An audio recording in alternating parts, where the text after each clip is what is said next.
Hi guys, आज हम लोग बात करने वाले हैं फंक्शन की। तो फंक्शन क्या होता है पहले ये जानेंगे, उसके बाद धीरे धीरे आगे बढ़ेंगे। Function are sub programs which are use to compute a value और perform a task. So function क्या होता है? फंक्शन सब प्रोग्राम होता है, यानी कि एक बहुत बड़ा प्रोग्राम आप बनाते हैं। आप कोई भी एप्लीकेशन बनाते हैं तो आप क्या करते हैं? आप प्रोग्राम्स बनाते हैं। तो एक जो बड़ा सा प्रोग्राम है उसको आप छोटे छोटे सब प्रोग्राम्स में डिवाइड कर देते हैं, और उसको जो छोटा सा एक सब प्रोग्राम होता है उससे हम लोग फंक्शन कहते हैं।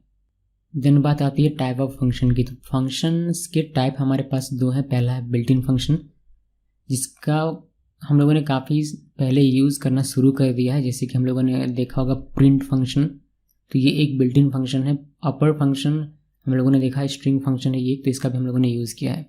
बिल्ट इन फंक्शन का मतलब ये होता है कि वैसा फंक्शन जो कि पाइथन के द्वारा हमें दे दिया गया है, जिसको हम लोगों ने बनाया नहीं है, बस हम लोग उसका यूज़ करते हैं। देन दूसरा हमारा आता है यूज़र डिफाइंड फंक्शन।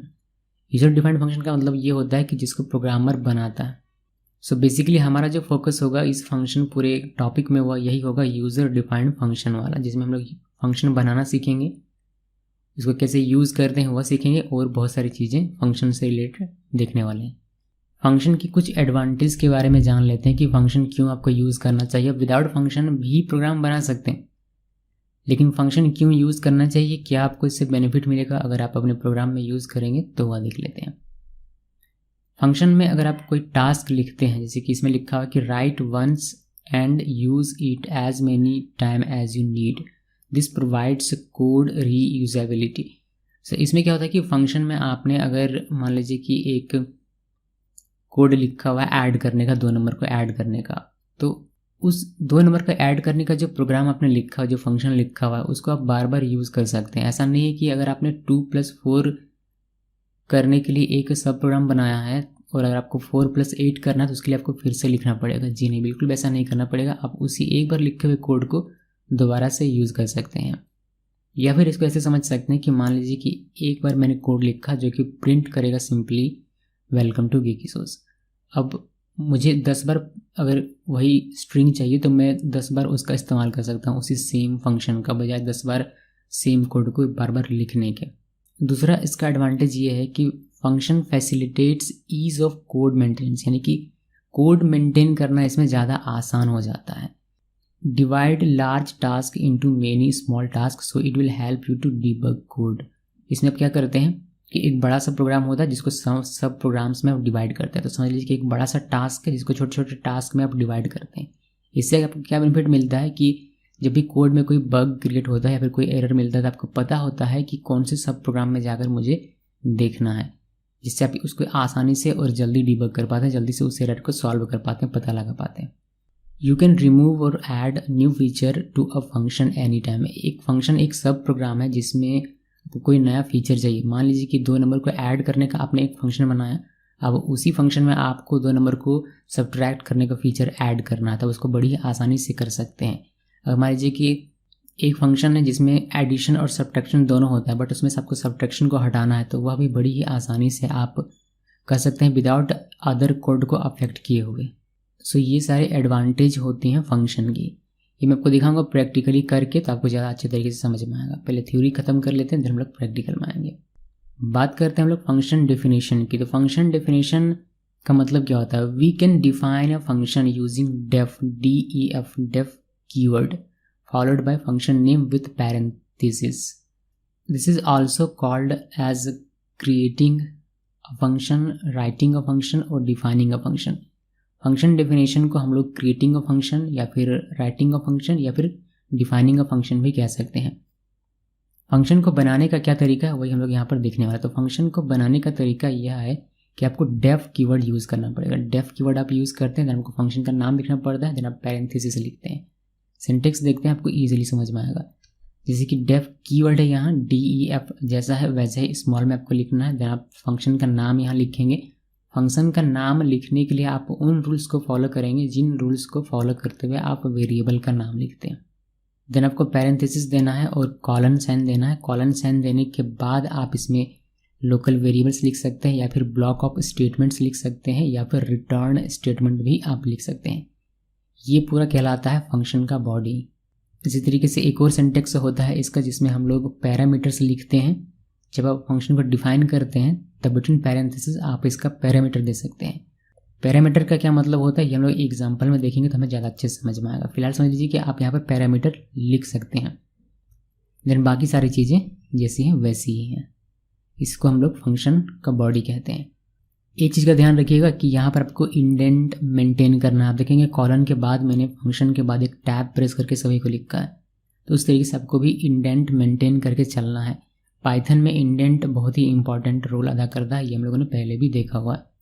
सो थोड़ा सा और डिटेल में जानते हैं, इसका एग्जाम्पल भी देखते हैं और थोड़ा और डिटेल में जानते हैं कि ये पूरा क्या क्या हम लोगों ने अभी देखा। सो फंक्शन डेफिनेशन हम लोग देख रहे हैं, उसका एग्जाम्पल देख रहे हैं। तो डेफ DEF कीवर्ड है, डेफ लिखा, ऐड मैंने फंक्शन का नाम लिखा हुआ, देन पैरेंथेसिस दिया और कॉलन दिया। देन मेरा ये एक लोकल वेरिएबल है x = 10 लिखा, एक और लोकल वेरिएबल y = 20 लिखा, देन c = x + y कर दिया, यानी कि दोनों का एडिशन किया जो कि असाइन हो जाएगा कहाँ c में। देन आप c को प्रिंट कर सकते हैं। इसमें कौन सी चीज़ क्या कहलाती है ये हम लोग देखने वाला है। सो यहाँ पर डेफ हमारा है जो कि रिप्रेजेंट करता है कि हम लोग ये फंक्शन डेफिनेशन लिख रहे हैं। Def represents starting of function definition, ये बताता है कि आप डिफाइन कर रहे हैं एक फंक्शन। देन ऐड यहाँ हमारे फंक्शन का नाम है, और पैरेंथेसिस ये बतलाता है हमें कि ये एक फंक्शन है, ना कि कोई वेरिएबल और अदर ऑब्जेक्ट। ये क्या है, एक फंक्शन है, उसके लिए हम लोगों ने यहाँ पर पैरेंथेसिस लिखा हुआ है, तो इसको ये इंडिकेट करता है पैरेंथेसिस। देन कॉलन ये डिस्क्राइब करता है कि यहाँ से फंक्शन का बॉडी स्टार्ट होने वाला है। देन ये दोनों हमारे लोकल वेरिएबल्स हैं, ये दोनों हमारे स्टेटमेंट्स या फिर ब्लॉक ऑफ स्टेटमेंट आप कह सकते हैं, और ये पूरा हमारा कहलाता है फंक्शन बॉडी। एक और इसका एग्जांपल अगर हम लोग देखें जिसमें लोगों ने पैरामीटर का यूज़ किया, यहाँ पर आप देखेंगे डेफ ऐड और बिटवीन पैरेंथेसिस मैंने y लिखा है, तो y हमारा यहाँ पैरामीटर है। देन बाकी सारे कोड एज इट इज़ है। यहाँ डेफ वही ये रिप्रेजेंट करता है स्टार्टिंग ऑफ फंक्शन डेफिनेशन, यानी कि यहाँ से हमारा फंक्शन का डेफिनेशन स्टार्ट हो रहा है, उसको ये इंडिकेट करता है। देन ऐड हमारे फंक्शन का नाम है, पैरेंथेसिस बताता है कि ये हमारा एक फंक्शन है, ना कि कोई वेरिएबल और ना ही कोई अदर ऑब्जेक्ट, ये एक हमारा फंक्शन है। यहाँ पर y हमारा पैरामीटर है, और कॉलन हमें बताता है कि यहाँ से आपका फंक्शन बॉडी स्टार्ट हो रहा है। देन हमारा ये लोकल वेरिएबल है एक, देन ये दो स्टेटमेंट्स है, और ये पूरा हमारा फंक्शन बॉडी कहलाता है। फंक्शन को सिर्फ डिफाइन करने से काम नहीं चलता है, फंक्शन को डिफाइन करने के बाद आपको फंक्शन को कॉल करना पड़ता है। सो फंक्शन को कैसे कॉल करते हैं उसके बारे में हम लोग जानकारी लेंगे। तो calling a function runs only when we call it. Function can not run on its own, यानी कि फंक्शन अपने आप रन नहीं करता है, उसको रन करने के लिए आपको उसे कॉल करना पड़ेगा। सो कैसे कॉल करते हैं, कॉल करने का क्या तरीका है वही देखने वाले हैं। सो कॉल करने का सिंटैक्स है, आपको फंक्शन नेम लिखना है, देन पैरेंथेसिस ओपन और क्लोज करना है। अगर पैरामीटर आपके फंक्शन डेफिनेशन में, अगर आपके फंक्शन डेफिनेशन में पैरामीटर है तो उसके लिए आपको यहाँ पर आर्ग्यूमेंट देना पड़ता है। फंक्शन नेम लिखना है, बिटवीन पैरेंथेसिस आपको आर्ग्यूमेंट्स लिखने हैं सेपरेटेड बाय कॉमा। एग्जाम्पल के तौर पर मैंने ऐड पैरेंथेसिस ओपन क्लोज लिखा, तो इससे क्या हुआ कि मेरा कोई फंक्शन डिफाइन होगा ऐड नाम से, वह मैंने कॉल कर लिया। आप पैरामीटर के लिए आर्ग्यूमेंट पास करना चाहते हैं तो आपने यहाँ 20 इंटीजर वैल्यू पास किया है। उसी तरीके से आप फ्लॉट वैल्यू दे सकते हैं, उसी तरीके से आप स्ट्रिंग भी पास कर सकते हैं। डायरेक्ट यहाँ वैल्यू देने के बजाय, मतलब जैसे कि 20 और 10.56 या फिर 21 हो जाए, क्या डायरेक्ट वैल्यू है, तो वैल्यू देने के बजाय आप एक वेरिएबल बना सकते हैं इस तरीके से a = 10, देन आप वेरिएबल भी पास कर सकते हैं। अब थोड़ा सा और डीप में जाते हैं और बात करते हैं कि फंक्शन कैसे काम करता है, हाउ फंक्शन वर्क्स। सो मान लीजिए कि ये हमारा फंक्शन है, तो और हमने इसको कॉल किया इस तरीके से, तो ये पूरा किस तरीके से एग्जीक्यूट होता है, कैसे काम करता है, इसके बारे में थोड़ी सी जानकारी हम लोग ले लेते हैं। सो डेफ हमारा ये बताता है कि हमारा फंक्शन का डेफिनेशन यहाँ से स्टार्ट हो रहा है, ये हमारा फंक्शन का नाम है ऐड। पैरेंथेसिस बताता है कि ये हमारा फंक्शन है, ना कि कोई वेरिएबल और एनी अदर ऑब्जेक्ट। कॉलन बताता है कि ये हमारा स्टार्ट हो रहा है यहाँ से बॉडी ऑफ फंक्शन, ये दोनों हमारे लोकल वेरिएबल्स, ये दोनों हमारे स्टेटमेंट, और ये पूरा हमारा फंक्शन का बॉडी कहलाता है। और यहाँ पर हम लोग इस फंक्शन को कॉल कर रहे हैं। हम लोगों ने भी कुछ देर पहले देखा था कि फंक्शन आपने यहाँ लिखा, मान लीजिए कि ये लाइन नंबर 1 है, ये 2 है, 3 है, 4 है, 5 है और ये 6 है। आपने इसको यहाँ पहले लिखा है, तो हम लोग जानते हैं कि line by line code execute होता है, बट यहाँ फंक्शन के केस में ऐसा नहीं होता है। आपने कॉल करने से पहले इसको डिफाइन किया है, बट ये कोड एग्जीक्यूट नहीं होगा तब तक जब तक आप इसको इस तरीके से कॉल ना कर दें। सो कहने का मतलब बस इतना सा है कि कोई भी फंक्शन अपने आप रन नहीं करता है, उसको रन करने के लिए उसे कॉल करना पड़ता है। सो जैसे ही आप किसी फंक्शन को कॉल करते हैं उसका कंट्रोल ट्रांसफ़र होता है उस लाइन ऑफ कोड से, यानी कि यहाँ से सीधे जहाँ पर फंक्शन को डिफाइन किया गया है वहाँ पर। देन ये एग्जीक्यूट होना स्टार्ट होता है। तो ये इसके अंदर बॉडी में आता है, बॉडी में ये पहले एग्जीक्यूट होगा, देन ये एग्जीक्यूट होगा, देन ये एग्जीक्यूट होगा और आपको ये एग्जीक्यूट होकर कुछ भी स्क्रीन पर अगर आपने प्रिंट किया हुआ है तो वह स्क्रीन पर आपको देखने को मिलेगा। देन जैसे ही ये ख़त्म होता है एग्जीक्यूशन फिर से वापस यहाँ चलाता है, यानी कि इसके नीचे अगर कोई लाइन ऑफ कोड हो तो वह एग्जीक्यूट होना स्टार्ट हो जाता है। सो ये एक बेसिक सा फंक्शन है जिसका हम लोगों ने देखा कि ये काम कैसे करता है। अगर इसी में अगर पैरामीटर हो, जैसे कि यहाँ पर y एक पैरामीटर है इस फंक्शन में, तो हमें यहाँ से एक आर्ग्यूमेंट पास करना पड़ता है। अब ध्यान रहे कि फंक्शन डेफिनेशन में जो आप यहाँ लिखते हैं उसे हम लोग पैरामीटर कहते हैं, और फंक्शन को कॉल करते वक्त जो आप यहाँ लिखते हैं उसे हम लोग आर्ग्यूमेंट कहते हैं। हालांकि थोड़ा सा और आगे बढ़ेंगे तो इनके दूसरे नाम भी हमें पता चलेंगे, बट फिलहाल के लिए आप इसको समझ के रखिए कि ये हमारा पैरामीटर है और ये हमारा आर्ग्यूमेंट है। सो इस केस में कैसे ये काम करता है, ये जब आप कॉल करेंगे तो ये कंट्रोल ट्रांसफ़र होगा यहाँ से यहाँ। ये जब रन करेगा तो ये कहेगा कि मेरे पास एक पैरामीटर है जिसके लिए मुझे एक आर्ग्यूमेंट की ज़रूरत है। तो ये कहता है कि ठीक है, आर्ग्यूमेंट मैंने आपको यहाँ से पास किया हुआ है, आप इसका यूज़ कर सकते हैं। तो y में असाइन हो जाता है 20। देन ये एग्जीक्यूट होता है जो कि कहता है x = 10, और ये एग्जीक्यूट होता है जो कि कहता है x यानी कि 10, x का वैल्यू कितना है 10 प्लस y का वैल्यू आपने यहाँ से पास किया हुआ है 20, तो ये चलाता है 20। देन ये ऐड होने के बाद 30 बनता है, जो आपको स्क्रीन पर c का वैल्यू 30 आपको दिखाई देगा स्क्रीन पर अगर आप इसको रन करेंगे तो। अब इसमें इस पूरे गेम में एक चीज़ जो बहुत ही इंपॉर्टेंट है वह यह है कि द पैरामीटर y, इस पैरामीटर की मैं बात कर रहा हूँ, this parameter y do not know which type of value they are about to receive till the value is passed at the time of calling the function। सो यहाँ आपने ये सारी चीज़ें लिखी हुई हैं, ये पूरा कोड लिखा हुआ है, कॉल भी किया। इस y को पता नहीं होता है कि मेरे पास किस टाइप का आर्ग्यूमेंट आने वाला है, किस टाइप का वैल्यू आने वाला है। क्या मुझे मिलेगा एक इंटीजर, क्या मुझे मिलेगा एक फ्लॉट, या फिर मुझे मिलेगा स्ट्रिंग, या फिर मुझे मिलेगा बाइनरी, या फिर मुझे मिलेगा बूलियन। इस y को कुछ भी इसका खबर नहीं रहता है तब तक जब तक कि आप इस फंक्शन को कॉल करके इसके लिए आर्ग्यूमेंट पास नहीं कर देते हैं।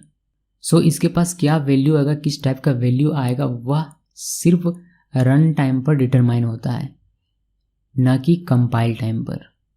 क्योंकि रन टाइम पर इसको पता चलता है कि इसके पास इंटीजर आएगा, फ्लॉट आएगा, या फिर स्ट्रिंग आएगा, और इसी को हम लोग कहते हैं डायनामिक टाइपिंग। सो ध्यान रखना है कि यहाँ जो पैरामीटर है इसका कोई भी टाइप नहीं है, यहाँ से जो भी वैल्यू आप पास करेंगे वह इसके पास चला जाएगा, चाहे वह इंटीजर हो, फ्लॉट हो, या फिर स्ट्रिंग हो। ओके, सो इतना हम लोग प्रैक्टिकल पहले देखेंगे, देन हम लोग नेक्स्ट वीडियो में स्विच करेंगे। पहले हम लोग डिस्कस करेंगे कि जो एडवांटेज हम लोगों ने बात की थी, जैसे कि पहला एडवांटेज इसका ये था फंक्शन का कि write once and use it as many time as you need. So इसका क्या मतलब होता है ये हम लोग प्रैक्टिकली देखेंगे। तो हम लोग सब कुछ थ्योरी जानते हैं, यानी कि हम लोग जानते हैं कि कैसे फंक्शन को डिफाइन करना है। सो डिफाइनिंग अ फंक्शन का मैं यहाँ एक फंक्शन डिफाइन कर रहा हूँ, बहुत ही सिंपल सा। उसके लिए हम लोग पहले डेफ कीवर्ड लिखेंगे, देन फंक्शन का नाम, तो मेरा फंक्शन का नाम डिस्प है। देन चूंकि ये फंक्शन है तो मुझे बताना पड़ेगा कि ये फंक्शन है, तो उसके लिए हम लोग पैरेंथेसिस यूज़ करते हैं। देन हम लोग यहाँ कॉलन लिखेंगे, इससे पता चलेगा कि हमारा बॉडी, फंक्शन का बॉडी यहाँ से शुरू हो रहा है। देन इंडेंट प्रॉपर मेंटेन करते हुए आपको यहाँ नेम इक्वल लिखना है, जो भी ये लोकल वेरिएबल है हमारा। देन आपको लिखना है गिकी सोच, या फिर जो भी चाहें आप यहाँ पर लिख सकते हैं। देन यहाँ एक प्रिंट स्टेटमेंट लिख रहा हूँ मैं, प्रिंट फंक्शन का यूज़ करके। यहाँ पर हम लोग लिखेंगे वेलकम टू और कॉमा देकर ये वाला वेरिएबल नेम। अभी अगर मैं इसको रन करूँ, मैंने इसको सेव किया और मैं अगर इसको रन करूँ तो मुझे यहाँ कुछ भी दिखाई नहीं देगा। वाई? बिकॉज आपने कोड तो लिखा बट यहाँ कुछ भी दिखाई नहीं दे रहा। क्यों? क्योंकि जब तक आप इस फंक्शन को कॉल नहीं करेंगे तब तक इसका एग्जीक्यूशन स्टार्ट नहीं होता है। तो चलिए इसको एक बार कॉल करते हैं और इसका एग्जीक्यूशन स्टार्ट करते हैं। सो मैं आपको लिख देता हूँ कमेंट में लिख देता हूँ यहाँ calling a function. So function का नाम लिखना है, मेरे केस में फंक्शन का नाम है डिस्प, तो डिस्प लिखा और पैरेंथेसिस आपको देना है ओपनिंग क्लोजिंग। सेव किया, सेव करने के बाद हम लोग इसको रन करेंगे तो हमें यहाँ पर वेलकम टू गिकी सोर्स एक बार दिखाई देगा, ये वाला। ठीक, अभी right once and use it as many time as you need. तो मान लीजिए कि ये एक बहुत बड़ा सा प्रोग्राम है, अभी सेम चीज़ हमें बार बार चाहिए। इस केस की अगर मैं बात करूँ तो मुझे बार बार ये वाला डिस्प्ले करना है स्क्रीन पर। तो मुझे इतना सारा कोड लिखने के बजाय, यानी कि पहले मैं वेरिएबल में लिखता, देन मैं प्रिंट करता, तो इतनी सारी चीज़ें करने के बजाय मैं क्या करूँगा, सिंपली इसको बार बार कॉल कर लूँगा। एक बार कॉल किया, एक बार और कॉल कर लेता हूँ, तो 2 बार ये कोड एग्जीक्यूट होगा और मुझे यहाँ पर 2 बार सेम चीज़ दिखाई देगा। उसी तरीके से मैं चाहूँ तो एक बार और इसको कॉल कर सकता हूँ, यानी कि जितनी बार मैं चाहूँ उतनी बार मैं कॉल कर सकता हूँ। मुझे यहाँ 3 बार दिखाई देगा। इसका एग्जीक्यूशन कैसे होता है इसको देख लीजिए। इसमें से कोई भी कोड, यहाँ से यहाँ तक का कोई भी कोड एग्जीक्यूट नहीं होता है। एग्जीक्यूशन शुरू होगा जब आप फंक्शन का कॉल करेंगे तब। तो यहाँ पर आपने फंक्शन को पहली बार कॉल किया, जब आप पहली बार यहाँ कॉल करते हैं तो डिस्प फंक्शन कॉल होता है, तो इसका कंट्रोल यहाँ से ट्रांसफ़र होता है इस फंक्शन में। मैं इधर से दिखाता हूँ आपको, यहाँ से कंट्रोल ट्रांसफ़र होता है यहाँ पर। उसके बाद ये एग्जीक्यूट होता है जिससे हमारा गीकीसोज बनता है। इसके बाद ये एग्जीक्यूट होता है जिससे हमें वेलकम टू और नेम में जो भी है वह हमें स्क्रीन पर दिखाई देता है पहली बार। ये फंक्शन एग्जीक्यूट हो गया, इसका सारा कोड खत्म हो जाने के बाद नेक्स्ट लाइन ऑफ कोड यानी कि ये वाला एग्जीक्यूट होता है, तो ये भी कॉल ही कर रहा है। देन ये फिर से दोबारा से कंट्रोल यहाँ ट्रांसफ़र कर देता है। देन फिर से ये एग्जीक्यूट होता है, फिर से ये प्रिंट होता है और आपको दूसरी बार दिखाई देता है वेलकम टू गीकीसोज। जब ये पूरा फंक्शन का कोड एग्जीक्यूट हो जाता है तो ये इसके नीचे कंट्रोल ट्रांसफ़र करता है और ये कोड एग्जीक्यूट होता है। ये जब एग्जीक्यूट होता है तो ये भी फंक्शन को कॉल कर रहा था, ये फिर से कंट्रोल यहाँ से ट्रांसफ़र कर देता है यहीं पर वापस से। देन फिर से ये चलता है और ये एग्जीक्यूट होता है और फिर से आपको तीसरी बार दिखाई देता है सेम वही। इस तरीके से पूरा कोड एग्जीक्यूट यहाँ पर होता है और आपको 3 बार सेम कोड देखने को मिल जाता है। अभी आपको लग रहा होगा कि ये तो बेकार सा कॉन्सेप्ट है, मैं सिंपली एक बार इसको लिखूँ और 3 बार इसको लिख दूँ तो भी तो मेरा काम हो जाएगा। ठीक है, हो जाएगा, लेकिन हम लोग इस चीज़ से सिर्फ इस एग्जाम्पल को क्लियर कर रहे हैं। मान लीजिए कि ये बहुत बड़ा प्रोग्राम हो, बहुत बड़ा सा। इन सिंपल वर्ड मेरे कहने का मतलब ये है कि अगर आप विदाउट फंक्शन अगर इसको बनाते हैं, एज्यूम कीजिए कि इसमें बहुत सारे कोड हैं जिसको आपने विदाउट फंक्शन बनाया हुआ है। मान लीजिए कि इतना सारा कोड आपने लिखा हुआ है विदाउट फंक्शन। अभी सेम चीज़ आपको चाहिए तो आपको इसको फिर से लिखना पड़ेगा, सेम चीज़ कॉपी पेस्ट करना पड़ेगा। तो उससे अच्छा ये है कि इसको एक फंक्शन में डाल दीजिए, किसी फंक्शन में, डिस्प नाम के फंक्शन में, और जब भी आपको चाहिए सेम चीज़ आप बस डिस्प को कॉल कर लीजिए। ये आपको सेम चीज़ है, आपको इसको दोबारा लिखने की आवश्यकता नहीं है। आपको जितनी बार चाहिए उतनी बार बस आप इस फंक्शन को कॉल कीजिए और यही सेम चीज़ आपको ये बनाकर दे देगा। तो इसीलिए कहा जाता है कि जो फंक्शन होते हैं वो ज़्यादा बेहतर होते हैं। आप अगर इस तरीके से विदाउट फंक्शन जब कोड लिखते हैं तो उसकी अपेक्षा में फंक्शन में का कोड ज़्यादा बेहतर माना जाता है। इसीलिए कहा गया यहाँ पर कि write once and use it as many time as you need. Okay, so ये हमारा एडवांटेज है। होपफुली आपका ये कॉन्सेप्ट क्लियर हो गया होगा। साथ में आपका ये भी कॉन्सेप्ट क्लियर होना चाहिए कि फंक्शन कैसे डिफाइन करते हैं और फंक्शन को कैसे कॉल करते हैं।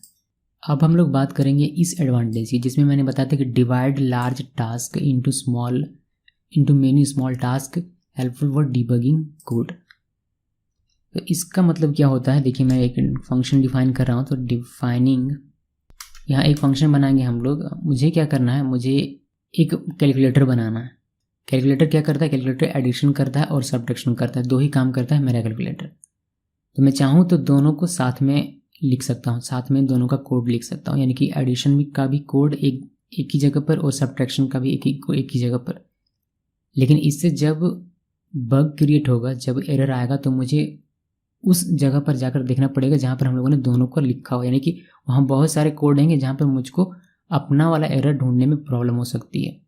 सो बजाय इसके कि आप एडिशन और सब्ट्रैक्शन को एक साथ लिखें एक जगह पर, आप इन दोनों को अलग अलग लिखिए, अलग अलग फंक्शन में। सबको पता चलेगा कि अगर आपका एडिशन नहीं हो रहा है सही तरीके से तो आपको ऐड वाले फंक्शन में जाकर देखना है क्या प्रॉब्लम है। अगर आपका सब्ट्रैक्शन सही तरीके से नहीं हो रहा है तो आपको पता चलेगा कि सब्ट्रैक्शन वाले फंक्शन में जाकर मुझे देखना है कि वहाँ क्या इशू क्रिएट हुआ है। तो जब आप एक बड़े प्रोग्राम को 2 छोटे छोटे प्रोग्राम में डिवाइड करते हैं तो कोड को मेंटेन करना ईजी हो जाता है उनको डिबग करना ईजी हो जाता है। और हम लोग आगे अभी देखेंगे कि इनके फीचर को कैसे आप इन्हांस कर सकते हैं, यानी कि इसमें कोई फीचर कैसे आप ऐड और रिमूव कर सकते हैं। तो फिलहाल के लिए हम लोग ये वाला देख लेते हैं कि आप एक बड़े टास्क को छोटे छोटे टास्क में डिवाइड करते हैं, जिससे डिबगिंग ईजी हो जाता है आपका। सो डिफाइनिंग फंक्शन, हम लोग एक फंक्शन यहाँ बनाएंगे जो कि होगा डेफ ऐड, यानी कि एडिशन करने का ये काम करेगा। देन मैंने कॉलन लिखा और इंडेंट मेंटेन करना है। x इक्वल मैंने दिया यहाँ पर 10 और y इक्वल मैंने दिया 20 और एक c बनाता हूँ मैं जिसमें x प्लस y लिखूँगा मैं। देन यहाँ पर सिंपली इसको हम लोग प्रिंट कर लेंगे, यानी कि c को प्रिंट कर लेंगे। हम लोग जानते हैं कि सिर्फ इतना कोड लिखने से हमारा काम नहीं चलेगा, ये सिर्फ फंक्शन को डिफाइन किया गया। इसको अगर अभी आप सेव करते हैं लिख कर और रन करेंगे तो यहाँ पर आपको कुछ भी देखने को नहीं मिलेगा, क्योंकि फंक्शन हमारा तभी रन करेगा जब हम लोग इसको कॉल करेंगे। तो चलिए इसको क्विकली हम लोग कॉल करते हैं। सो ऐड फंक्शन का नाम है हमारा, तो फंक्शन का नाम लिखना है और आपको पैरेंथेसिस लिखना है। इसको सेव करके आप रन करेंगे यहाँ पर, तो आपको इसका एडिशन जो कि 30 है स्क्रीन पर आपको देखने को मिलेगा। ये तो बहुत अच्छी बात है। ये हम लोगों ने क्या किया, ये हम लोगों ने एक सेपरेट फंक्शन लिखा हुआ है फॉर एडिशन, और हमारा कैलकुलेटर हमें डिमांड कर रहा है कि सब्ट्रैक्शन भी होना चाहिए। तो उसके लिए हम लोग इस पूरे कोड को कॉपी कर लेते हैं और यहाँ नीचे इसको पेस्ट कर देते हैं और सिंपली यहाँ क्या करेंगे, यहाँ हम लोग सब लिख देंगे। सब्ट्रैक्शन के लिए सब, फंक्शन का नाम चाहिए तो यहाँ भी सब लिख देना है। और ये हमारा सब्ट्रैक्शन के लिए फंक्शन है तो यहाँ पर आपको सब्ट्रैक्शन लिखना है। और यहाँ पर हम लोग इसको y माइनस एक्स करेंगे, बिकॉज 20 माइनस 10 करना है हमें। बड़े वाले से छोटे वाले को हमेशा माइनस किया जाता है। सो यहाँ पर ऐसे माइनस हमने कर दिया, सेव किया। इसको सेव करने के बाद इसको हम लोग जब रन करेंगे तो ये हमें स्क्रीन पर 30 और 10 हमें दिखाई देगा। अभी इसमें हम लोगों ने क्या किया कि एक बड़ा सा हमारा प्रोग्राम बनता है जिसमें हम लोगों को एडिशन और सब्ट्रैक्शन करना पड़ता है दोनों साथ में। कहने का मतलब ये है कि हमारे पास एक ऐसा प्रोग्राम बनता है, देखिए कैसा। हम लोग एक डिफाइन करते हैं कैल्क नाम से। ये जो फंक्शन है ये एडिशन और सब्ट्रैक्शन दोनों करने का काम करते हैं, यानी कि ये इसके अंदर लोग एडिशन का कोड भी लिखते हैं और सब्ट्रैक्शन का कोड भी लिखते हैं। तो इससे क्या प्रॉब्लम होती है हमारी, इससे हमें ये प्रॉब्लम होता कि अगर हमारे कैलकुलेशन सही तरीके से नहीं हो रहा एडिशन का, तो हमें इसी बहुत सारे लाइन ऑफ कोड यहाँ लिखे होते हैं, तो इसी में आकर उसको ढूंढना पड़ता है कि कहाँ प्रॉब्लम है। लेकिन सब प्रोग्राम में डिवाइड कर देने से हमें क्या फैसिलिटी मिल रही है कि मान लीजिए कि हमारा एडिशन नहीं हो रहा, तो हमें पता है कि हमें एडिशन वाले फंक्शन में जाकर बग ढूंढना है। अगर हमारा सब्ट्रैक्शन नहीं हो रहा तो हमें पता है कि हमें सब्ट्रैक्शन वाले फंक्शन में जाकर उसको ठीक करना है। अगर मल्टीप्लिकेशन होता फीचर, मान लीजिए कि मल्टीप्लिकेशन नहीं हो रहा, तो मल्टीप्लिकेशन वाले फंक्शन में जाकर हम लोग उसको ठीक करने की कोशिश करते हैं। तो कोड डिबग करना ईजी हो जाता है, कोड मेंटेन करना ईजी हो जाता है, बिकॉज आपको पता है कि कौन सा कोड कहाँ पर है। इसके अलावा एक और हमारा एडवांटेज है जिसमें हम लोगों ने देखा था कि आप कोई भी फीचर नया ऐड या रिमूव कर सकते हैं। अब मान लीजिए कि 2 नंबर को इसको ऐड करने के लिए आपने बनाया हुआ है, अभी इसी में मुझे ज़रूरत है कि सब्ट्रैक्शन भी हो, इसी में ज़रूरत है मुझे। तो मैं क्या करूँगा, मैं सिंपली इसमें एक फीचर ऐड कर सकता हूँ। सो सी नहीं, कोई और नाम रख देते हैं इसका मान लीजिए कि हम लोगों ने z रख दिया, तो z y माइनस एक्स, और यहाँ पर इसको बस हमें कॉल करने का सकता है। इसको मैं हटा देता हूँ कुछ देर के लिए। अच्छा, एक चीज़ आप लोग क्या कहेंगे कि अभी तो आपने कहा कि एडिशन और सब्ट्रैक्शन का आपको अलग अलग लिखना चाहिए, सब प्रोग्राम अलग अलग करना चाहिए, फिर आप इसमें ये दोनों साथ में लिख रहे हैं। तो भाई मेरी ये सिर्फ एक एग्जाम्पल है, ठीक है। ये सिर्फ मैं बता रहा हूँ कि चीज़ें कैसे काम करें, कैसे आप फीचर अब ऐसा ज़रूरी नहीं है कि इसमें आपको एडिशन के फंक्शन में सब्ट्रैक्शन का फीचर ही ऐड करना हो सकता है कि आप कुछ और करना चाहेंगे, लाइक आप ऐसा करना चाहेंगे कि जो भी ऐड हो उसमें आपका अपना 10 ऐड हो और एक्स्ट्रा, मतलब जो भी आप यहाँ से आपको मिल रहा है लोकल वेरिएबल से, इसके अलावा एक ये तो हो ही, साथ में इसके अलावा एक और हो जिसमें आपका 10 एक्स्ट्रा ऐड हो। तो वही मैं आपको करके दिखा देता हूँ, वरना कन्फ्यूज़न रखने से फ़ायदा नहीं है। तो हम लोग क्या करते हैं कि एक्स वाई और इसमें एक एक्स्ट्रा जिसमें हमारा 10 प्रिंट होगा। तो एक नया फीचर हमने ऐड किया, हमने एक ऐसा फीचर ऐड किया कि इस वेरिएबल में जो है वह तो हमें एडिशन होकर मिलेगा ही, लेकिन साथ में हमने एक ऐसा और फीचर ऐड कर दिया कि उसके अलावा उस एडिशन के यानी कि इन वेरिएबल्स के एडिशन के अलावा और 10 हमें उसमें ऐड होकर एक स्क्रीन पर दिखाई देगा। सो ये भी एक फीचर हो गया। इस तरीके से आप कोई भी नया फीचर ऐड कर सकते हैं बड़ी ही आसानी से, बिकॉज आपको ये एडिशन में करना था तो आपने एडिशन वाले फंक्शन में आकर इसको किया। अगर आपको सबट्रैक्शन में करना हो तो आप सबट्रैक्शन वाले में आकर कर सकते थे। सो सेव किया। इसको सेव करने के बाद इसको अगर हम लोग रन करें तो देखिए हमें 30 और ये वाला नया फीचर जो आया है उससे हमें 40 मिल रहा है। तो ये हमारा सबट्रैक्शन का है। उस तरीके से अगर रिमूव करना है, मान लीजिए कोई फीचर पहले से है उसको रिमूव करना है तो आप इसको रिमूव कर सकते हैं। ये वाला नहीं हटाया, उसी वजह से हमें एरर मिल रहा है। इसको सेव किया। सेव करने के बाद इसको हम लोग रन कर लेते हैं। ओके, सो 30 और 10 मिल रहा है। अभी एक चीज़ देखिए कि जब आप इसमें फीचर ऐड या रिमूव करते हैं तो उसका असर सिर्फ इसी फंक्शन के अंदर में होता है। मतलब इसको अगर आप कॉल ना करें, मान लीजिए कि इसमें हमने कुछ ऐड किया और हमसे गलती हो गया और इसको कॉल ना करें तो ये एग्जीक्यूट नहीं होगा, लेकिन बाकी के जो कोड हैं वो सही तरीके से हमारे एग्जीक्यूट होंगे। यानी कि यहाँ पर जो भी फीचर आप ऐड या रिमूव करते हैं उसका असर बाकी के कोड पर नहीं पड़ता। यह भी एक कोड को बेहतर बनाने का हमारा काम करता है। सो ये था हमारा एडवांटेज जो हम लोगों ने देखा अभी तक। सारी एडवांटेज हम लोगों ने प्रैक्टिकली देखी। अभी हम लोग एक बात करेंगे प्रॉपर, जिसमें हम लोग देखेंगे कि फंक्शन को कैसे आप बना सकते हैं, कैसे आप कॉल कर सकते हैं, और पैरामीटर की भी थोड़ी सी बातें करेंगे। सो हम लोग देखने वाले हैं function without argument and parameter, यानी कि एक ऐसा फंक्शन जिसमें ना तो आर्ग्यूमेंट होगा और ना ही पैरामीटर होगा। और यहाँ पर हम लोग उस फंक्शन को डिफाइन करने वाले हैं। तो मैंने कमेंट लिख दिया है पहले से, एक ऐसा फंक्शन जिसमें हमारा एक ऐसा फंक्शन डेफिनेशन जिसमें हमारा पैरामीटर ना हो। सो डेफ लिखना है डेफिनेशन लिखने के लिए। देन हम लोग ऐड अपने फंक्शन का नाम देंगे। पैरेंथेसिस इंडिकेट करता है कि ये हमारा एक फंक्शन है, ना कि कोई वेरिएबल और any other object. Then colon लिखना है। कॉलन लिखने के बाद आपको यहाँ x इक्वल 10 लिखना है, ये लोकल वेरिएबल बना रहा हूँ मैं। देन y इक्वल 20 और c इक्वल यहाँ पर आप लिख सकते हैं x प्लस y। देन इसको प्रिंट कर लेंगे हम लोग और यहाँ पर लिख देंगे c। देन हमें इसको कॉल करने का सकता है, बिकॉज हम लोग जानते हैं कि सिर्फ फंक्शन को डिफाइन करने से काम नहीं बनता है। इसका अगर एग्जीक्यूशन चाहिए आपको तो उसके लिए आपको इसका कॉल भी करना पड़ेगा। सो यहाँ पर हम लोग कॉल कर रहे हैं calling a function without argument, यानी कि इस कॉलिंग में कोई भी आर्ग्यूमेंट नहीं होगा। सिंपली फंक्शन का नाम लिखना है और पैरेंथेसिस लिखना है, कोई भी आर्ग्यूमेंट नहीं है। इस फंक्शन डेफिनेशन में कोई भी पैरामीटर यहाँ पर नहीं दिया गया है और इस फंक्शन को कॉल करते वक्त यहाँ पर हम लोगों ने कोई भी आर्ग्यूमेंट नहीं दिया है। क्योंकि यहाँ कोई भी पैरामीटर नहीं है इसलिए आपको कोई भी आर्ग्यूमेंट भी नहीं देना है। सेव किया। इसको सेव करने के बाद इसको अगर आप रन करेंगे तो आपको स्क्रीन पर दिखाई देगा 10 + 20 30।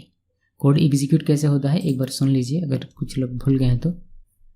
यहाँ से यहाँ तक का कोड आपका एग्जीक्यूट नहीं होता है जब ये लाइन बाय लाइन चलता है। तो जब ये कोड एग्जीक्यूट होता है तब ये कहता है कि भाई ये एक फंक्शन कॉल है, इसीलिए ये फंक्शन जहाँ भी डिफाइन किया गया कंट्रोल वहाँ चला जाएगा, यानी कि कंट्रोल यहाँ चला आया।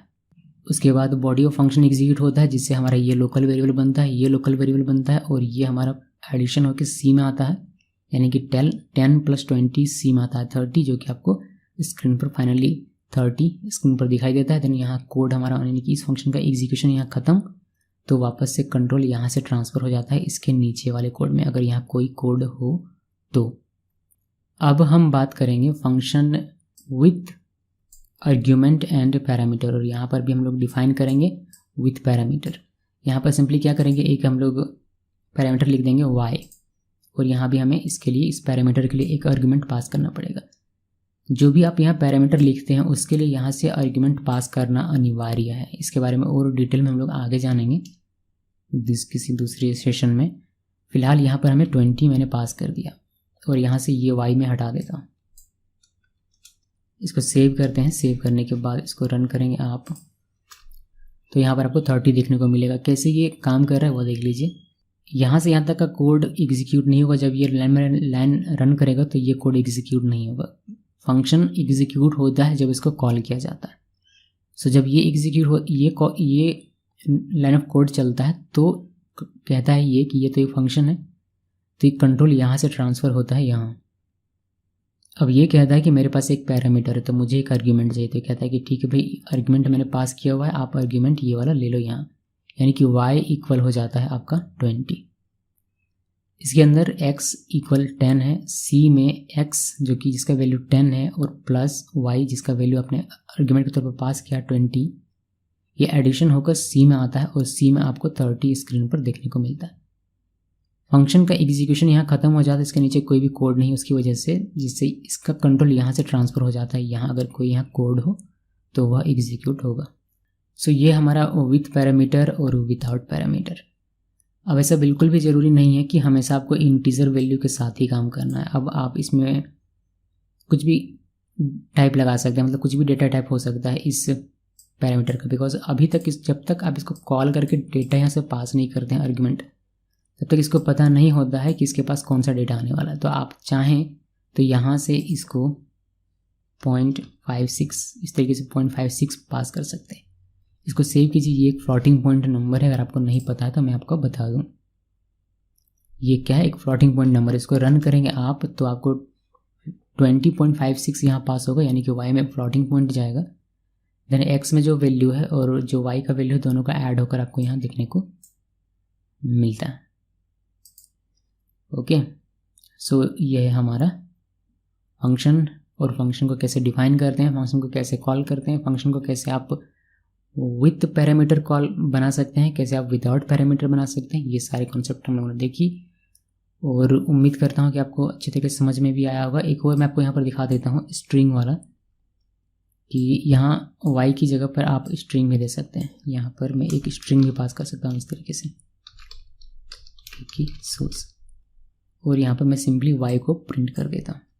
इसको सेव किया, सेव करने के बाद इसको रन करेंगे आप तो यहाँ पर आपको geeky source दिखाई देगा। सो इससे क्या हुआ कि ये वाला स्ट्रिंग y में चला गया यहाँ पर, देन y को हम लोगों ने सिंपली डिस्प्ले कर लिया। यहाँ कोई ज़्यादा कोई लंबा सा कोड हम लोगों ने नहीं लिखा हुआ।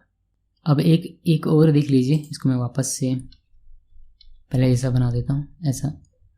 तो ऐसा भी हो सकता है कि यहाँ पर आपका 2 3 3 4 इस तरीके से फ्लॉट हो और आप यहाँ से पास कर रहे हैं इंटीजर। तो मैं क्या करता हूँ, मैं इसको ज़रा सा बेहतर बना देता हूँ, आप लोगों को भी देखने को कुछ चीज़ें मिलेगी। लाइक यहाँ पर हम लोग ये जो हमारा है इसको हम लोगों ने क्या किया, x प्लस y लिखा हुआ, देन हमने उसे c में असाइन किया, देन c डिस्प्ले हो रहा था। ऐसा इतना बड़ा करने के बजाय आप डायरेक्ट क्या कर सकते हैं, आप डायरेक्ट इसको प्रिंट कर सकते हैं। इसको कट किया और डायरेक्ट हम लोगों ने c की जगह पर रख दिया। अभी हमें ये एक्स्ट्रा यहाँ लिखने की आवश्यकता बिल्कुल भी नहीं है। ओके, सो x प्लस वाई और जो चीज़ यहाँ से पास हुई हैं वो सारे एग्जीक्यूट होंगे और आपको स्क्रीन पर देखने को मिलेगा इस तरीके से। 30.2334 कैसे एग्जीक्यूट हो रहा है एक बार मैं आपको समझा देता हूँ। ये वाला भी जब ये कॉल होगा तो इसका कंट्रोल यहाँ से ट्रांसफ़र होगा यहाँ पर। ये कहेगा मेरे पास एक पैरामीटर तो मुझे एक आर्गुमेंट चाहिए, कहता है ले भी आर्गुमेंट यहाँ पर, यानी कि y इक्वल हो गया 20। ये लोकल वेरिएबल है जिसका वैल्यू इतना है, तो x यानी कि इतना प्लस y का वैल्यू कितना आया है 20, तो इतना प्लस 20 जो भी होगा वो आपको डायरेक्टली प्रिंट होकर दिखेगा। इसको हमने अभी किसी वेरिएबल में नहीं डाला, डायरेक्ट हमने इसको यहाँ लिख दिया, जिससे कि जो भी एग्जीक्यूशन होगा वह एग्जीक्यूट होने के बाद यानी कि जो भी इसका इवैल्यूएट होकर जो भी वैल्यू आएगा वह आपको डायरेक्ट प्रिंट हो जाएगा। ओके, इसको अगर आप फॉर्मेट करना चाहते हैं, फॉर एग्जांपल हमने स्ट्रिंग फॉर्मेटिंग स्ट्रिंग देखा हुआ है, पिछले कई वीडियो में हम लोगों ने देखा हुआ था कि स्ट्रिंग को कैसे फॉर्मेट करते हैं, उसमें हम लोगों ने फॉर्मेट करना सीखा है। जो आप लोगों को पता नहीं है तो मैं आपको फिर से बताता हूँ कि फॉर्मेट करने का यानी कि फॉर्मेटिंग स्ट्रिंग के हमारे पास 3 तरीके होते हैं। ये फंक्शन से अलग टॉपिक है, ये स्ट्रिंग का टॉपिक है। 3 तरीके हमारे पास, पहला था सी स्टाइल, दूसरा था फॉर्मेट मेथड और तीसरा था एफ स्ट्रिंग। तो मैंने आपको कहा था कि आपको जहाँ भी मौका मिले वहाँ एफ स्ट्रिंग आप यूज़ करेंगे। सो एफ स्ट्रिंग का यूज़ करके मान लीजिए कि इसको को फॉर्मेट करना है। मान लीजिए आप क्या कर सकता है कि आउटपुट स्क्रीन पर आपको सिर्फ 2 डिजिट ही चाहिए डेसिमल के बाद, तो आप फॉर्मेट कर सकते हैं। इसको कैसे कर सकते हैं, प्रिंट लिखना है, देन एफ लिखिए, एफ स्ट्रिंग का यूज़ कर रहा हूँ मैं तो मैंने एफ लिखा, then double quote open double quote close, और यहाँ पर मैं स्ट्रिंग लिख दे रहा हूँ फॉर्मेटेड आउटपुट। देन हम लोग जानते हैं कि रिप्लेसमेंट फील्ड लिखते हैं हम लोग कर्ली ओपन कर्ली क्लोज से, देन यहाँ पर x प्लस वाई, तो ये इवेल्युएट होगा जितना भी आएगा, और कॉलन यहाँ लिखेंगे जिससे ये संकेत मिलता है कि यहाँ से हमारा फॉर्मेट स्पेसिफिकेशन स्टार्ट हो रहा है, जिसमें हमें करना ये है कि हमें विड्थ देना है 5 और प्रिसीजन देना है 2, और ये हमारा एक फ्लोट पॉइंट नंबर है। सेव किया और सेव करने के बाद इसको रन करेंगे तो हमें देखिए बाय डिफ़ॉल्ट x+y यानी कि ये वाला जो कोड है ऊपर वाला x+y प्रिंट x+y, उससे हमें जितना डिजिट है उतना सारा का सारा मिल जा रहा है। लेकिन फॉर्मेट करने के बाद प्रिसीजन 2 हमने लिखा तो हमें डेसिमल के बाद सिर्फ 2 डिजिट ही मिल रहा है। तो इस तरीके से फॉर्मेट भी कर सकते हैं, यानी कि पिछला जो काफ़ी हम लोगों ने कॉन्सेप्ट देखा उसको और फंक्शन को मैंने मिक्स करके आपको दिखाया, ताकि आपको पिछला वाला भी रिपीट होता रहे और ये वाला भी कॉन्सेप्ट आप लोग सीख पाएँ।